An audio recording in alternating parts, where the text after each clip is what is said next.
Hi everybody, this is Ian from In 30 Minutes Guides. Today I'm going to show you how to format the top row of a sheet in Google Sheets. If this video helps you, please take a moment to like it and follow me on YouTube, and also check out the links in the description, and let's go to Google Sheets. This is Google Sheets in a Mac, but it works exactly the same way in a Chromebook or a Windows machine as long as you're opening up Google Sheets in a browser. Google recommends Google Chrome, but you can use other browsers too. This is very easy. So open up your sheet, and you can see that I have a table here of data. I want the top row here to be white text on a blue background. So I select the row just by clicking the number over here. There's a little paint can icon. This is fill color. Select that. So I'm going to make it blue. Now you can see the text is kind of too dark to read, so I'm going to select the whole row again by clicking the number 1.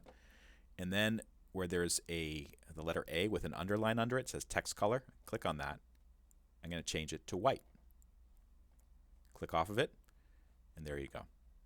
For more information on how to get the most out of Google Sheets, Google Docs, Google Drive, Google Slides, I've written a book about it called Google Drive and Docs in 30 Minutes, available from in30minutes.com. Link is in the show notes. This is Ian Lamont. Thank you so much for watching.